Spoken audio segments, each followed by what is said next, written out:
Hello students, अभी last video में हमने किया था 1 mole is equal to atomic mass of atom and 1 mole is equal to molecular mass of atom. ये किया था, ठीक है। तो यहां पर क्या हो जाएगा, 1 मोल इज इक्वल टू किसके का, एटॉमिक मास ऑफ एटम के। तो यहां पर हम एग्जांपल से देखते हैं, जैसे 1 मोल इज इक्वल टू 1 मोल किसके इक्वल हो जाएगा, 1 मोल ऑफ सोडियम। यहां पर ये ले लेते हैं 1 मोल ऑफ सोडियम किसके इक्वल होता है, एटॉमिक मास ऑफ एटम के इक्वल। तो सोडियम का एटॉमिक मास कितना है, 23 ग्राम, ठीक है, 23 ग्राम। और हमें पता है 1 मोल में कितने एटम होते हैं, 6.02 इंटू में 10⁻23 एटम होते हैं, ठीक है। 1 मोल के अंदर कितने सोडियम एटम होते हैं, इतने एटम होते हैं ऑफ सोडियम। उनका भी कितना होगा, 23 ग्राम होगा, ठीक है। अगर यहां से 1 एटम का मास पूछे हमसे, 1 एटम का मास कितना हो जाएगा, 23 डिवाइड बाय 6.02 इंटू में 10⁻23 ग्राम, ठीक है। तो इसी तरीके से हम क्या कह सकते हैं, जैसे यहाँ पर सेकंड एग्जांपल ले लेते हैं, ये फर्स्ट एग्जांपल है। जो दूसरा एग्जांपल है वो हम ले लेते हैं मॉलिक्यूल का।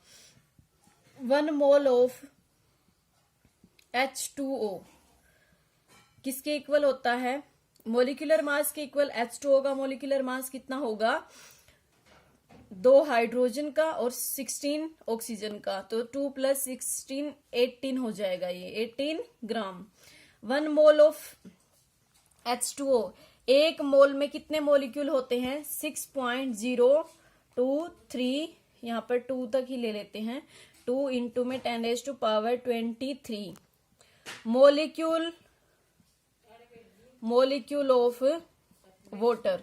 मोलिक्यूल ऑफ वाटर का कितना होगा, 18 ग्राम, ठीक है। अगर 1 मोलिक्यूल का पूछता है वो यहाँ पर, तो कितना होगा, 18 डिवाइड बाय 6.02 इंटू में 10⁻23 ग्राम हो जाएगा, ठीक है। अगर वो यहाँ पर तुमसे पूछता है 1 एटम का, 1 मोलिक्यूल में कितने एटम होते हैं, 3। तो इतने मोलिक्यूल में कितने एटम हो जाएंगे, 3 इंटू में एवोगैड्रो नंबर। तो यहाँ पर पहले तो उसकी 3 से मल्टीप्लाई करोगे एटम निकालने के लिए। तो 3 इंटू में 6.02 इंटू में 10⁻23 एटम। अब क्या लिखोगे, एटम, क्योंकि हमने 1 मोलिक्यूल को किस में कन्वर्ट कर लिया है, एटम में कन्वर्ट कर लिया है। और 1 मोलिक्यूल में कितने एटम होते हैं, 3 होते हैं, 2 हाइड्रोजन 1 ऑक्सीजन। और इतने में कितने हो जाएंगे, फिर 3 से मल्टीप्लाई कर देंगे। ऑफ वाटर का कितना हो जाएगा हमारे पास, 3 से मल्टीप्लाई करेंगे, 18 इंटू 3। यहाँ पर 1 एटम का निकाल रहे हैं ना हम, तो 18 1 का निकालेंगे हम। यहाँ पर 1 का निकालने के लिए एक बार स्क्रीनशॉट ले लो इसका, फिर आगे लिखती हूं मैं। जल्दी से स्क्रीनशॉट ले लो, ले लिया, ठीक है।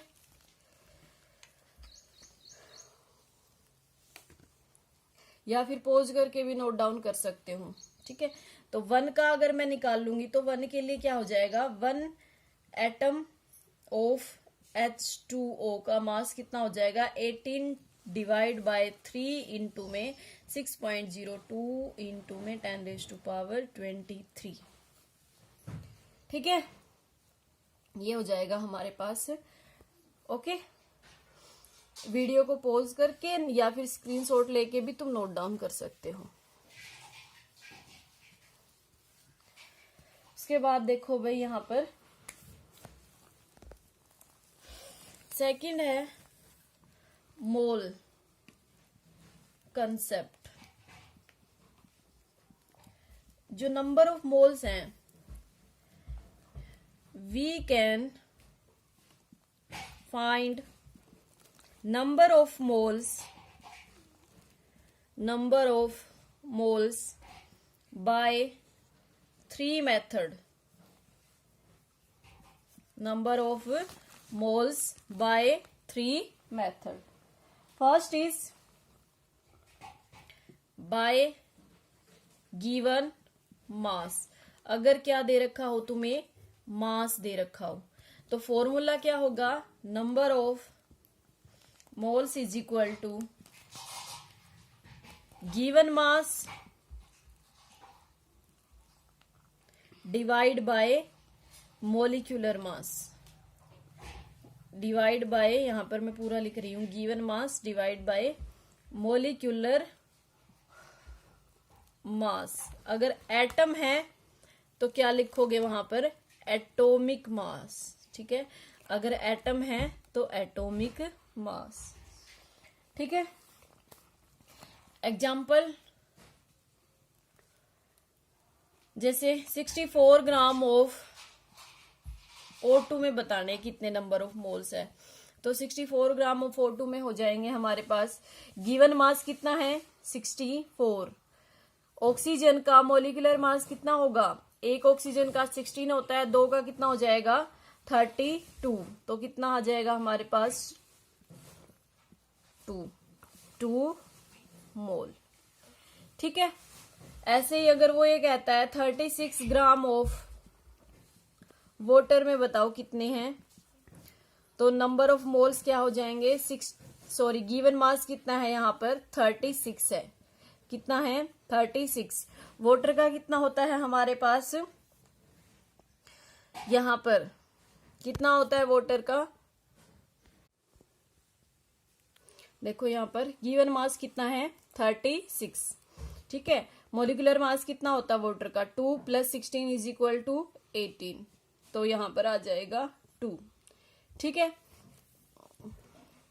ऐसे ही थर्ड देखते हैं, मान लेते हैं यहां पर अगर वो कहता है 22 ग्राम ऑफ कार्बन डाइऑक्साइड, तो यहां पर हो जाएगा 22 गिवन मास, मोलिकुलर मास कितना है, यहां पर मोलिकुलर मास कार्बन डाइऑक्साइड का कितना होगा, कार्बन का 12, ऑक्सीजन का एक का 16 होता है, दो का 32 हो गया, तो कितना हो जाएगा 44. तो यहां पर डिवाइड करेंगे 1/2 दैट इज 0.5.